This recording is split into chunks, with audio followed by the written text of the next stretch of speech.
Hey everyone, so we just finished talking about current and the concept of resistance of objects and how resistance can pretty much stop or allow for charges to move through depending on its value. Higher resistance, the higher this pushback or resistance to the flow of electrons. Now we're actually going to look at applications to this and how this pertains to something called circuits. A circuit in this class is referring specifically to a power source that's connected to something that uses energy. Now, the power source in this case is usually going to be a battery. Sometimes it could be called literally power supply. And the thing that is using up the energy in this class is going to be a lamp or a resistor. But honestly, that energy could be taken by anything. It could be a computer, it could be a phone, laptop, whatever. So the idea is that the battery's voltage, the battery has a potential difference in it, and that's what causes electrons to actually flow from one end of the battery to the other end and moves through the circuit. And its motion through the circuit is actually what's powering these items, the lamp and the resistor. So here we have a setup. We have a battery connected to a lamp. I have a little switch here. These are supposed to represent the electrons. When I close the switch, you can see that the electrons now begin to move, and that powers the lamp. And again, like I said, the main reason, the thing that's actually causing the electrons to flow through is the battery's voltage. So the battery has a voltage on it. Usually the batteries that you typically see are like 1.5 volt batteries. Maybe you might see a 3 or 5 volt battery. That's usually referring to how much effort that battery can put into moving the electrons. The higher the voltage, the easier it'll be for electrons to flow through a certain device. So for example, if we have this battery flowing through here, you can see that the lamp is kind of somewhat dimly lit. But when I increase its voltage, you can see that the lamp is now lit much brighter because this higher voltage means that the electrons are going to have a much easier and forceful time moving through the circuit. I mentioned before that voltage or potential difference is similar to the gravity, the effects of gravity and height, causing objects to move from one point to another. If we think of this kind of like gravity, it makes sense. You know, you drop something on the surface of the moon that has a very low gravity, it falls fairly slowly when compared to dropping it on Jupiter, which will have, I believe, it would be about 10 times the acceleration of gravity, 10 to 100. I can't really remember off the top of my head. So on Jupiter, things would fall significantly faster than they would on the moon. So we see that same thing happening here. The higher the voltage, the much faster the electrons will flow through. Now we end up coming up with this new item called a resistor. Now a resistor is an object that has the sole purpose and the sole job of resisting current. So a lamp resists current. Every single object resists current, but a lamp turns on. A buzzer makes noise. A computer turns on and allows you to do stuff. All the resistor does is resist current. This actually is a very important job because a lot of times in order to get items working, we need to have very specific voltages. So resistors are used there as a balancing method. Now we're going to assume that the wires that connect our circuits have no resistance. While this isn't technically true, compared to resistors, they usually have such little resistance that it can be seen as negligible. Now, there's a bunch of different types of circuits that we have. The first one that we want to talk about is an open circuit. Now, an open circuit, as its name implies, is one that isn't completely connected. This means that since there isn't, it's not fully connected and that there's an opening within the circuit, it won't actually allow current to flow. So this is an example of an open circuit. There's a little break between the wire, so current cannot flow from one end of the battery to the other. In order for something to turn on, in order for a circuit to work, there has to be a closed loop between one end of the battery to the other end, because that's how electricity flows.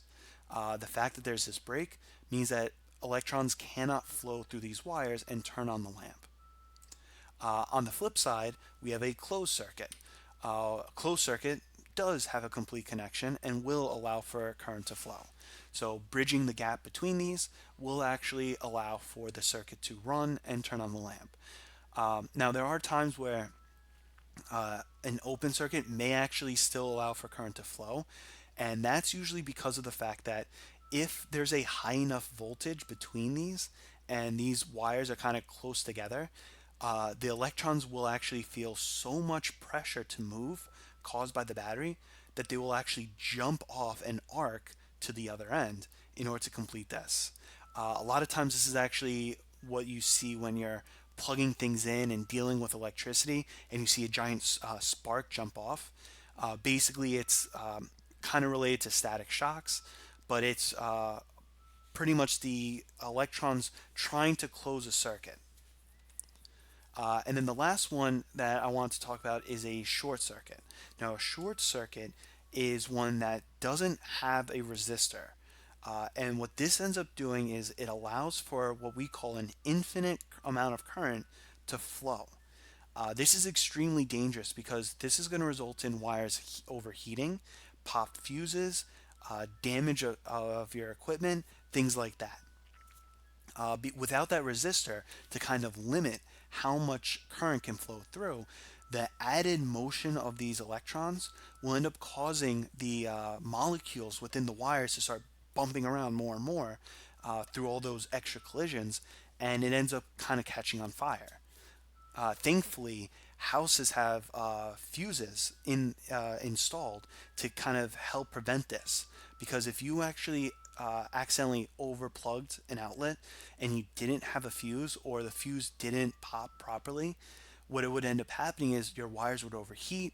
Being surrounded by wood, it would cause a fire in the house, and your house would end up burning down.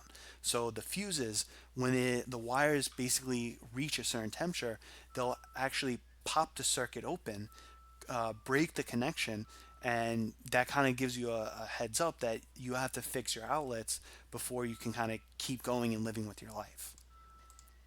So this is an example of a short circuit. So here you can see, well, in this first case, you just have a wire going from one end of the battery to the other.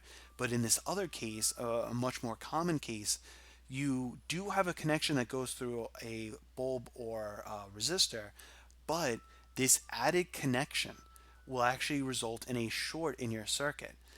You can think of this as almost being like allowing an avenue for people to just leave the store without paying legally. So you can either have people go to the register and pay for a TV, or you can allow them to go out a side door without penalty and leave with the TV for free. Obviously, everyone's going to go through that side door and not pay for the TV, and all of a sudden the store is bankrupt. So that's kind of how the short circuit works. Oh yeah, and then there's a simple circuit. This kind of goes with the whole closed circuit, but this is a circuit that only has one resistor. So this is actually the one that we're going to deal with, at least in the beginning. So with this, as I said, if you have a circuit open, no electrons can flow. Close it, electrons can flow. Easy enough. Now I just want to show the short circuit. So again, I give the electrons a free pass, and you can see, doesn't matter whether I have this open or closed, the electrons are mainly going through this wire. Even though this is actually turning on, the electrons actually wouldn't be flowing through here. They'd all be going through here. And you can see that the battery ends up overheating because of it.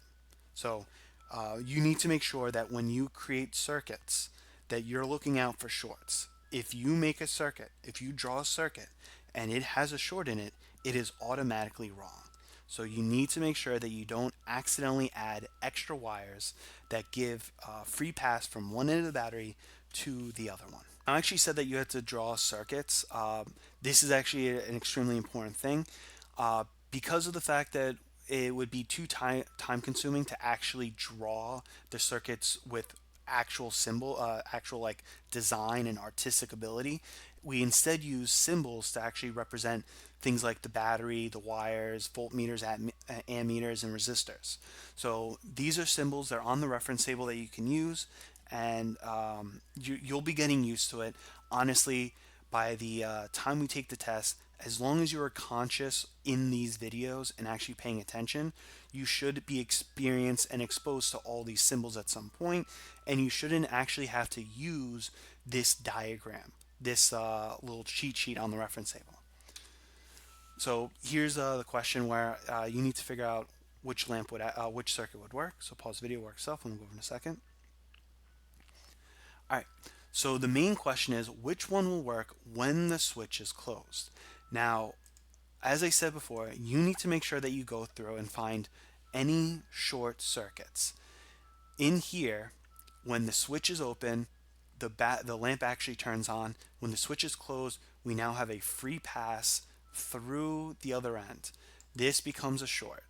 So this has to be thrown out. And likewise, number 3 is actually identical to number 1, just moved around. Once again, the battery, when the switch is open, feeds into the lamp, but when the switch is closed, there becomes a free path around the lamp. So this one would also be a short and can't work. Here, while the lamp wouldn't turn on when the switch is open, once it closes, we once again have a short circuit. So this one is also gone. 4 is the only choice where the lamp is off when the switch is open, and when it closes, it doesn't produce a short and operates correctly. And that's it. Like I said, we'll do a lot more dealing with circuits in a bit. Make sure that you go through the Pogo videos and all that. And let me know if you have any questions. I'll see you later. Good luck and have a great day.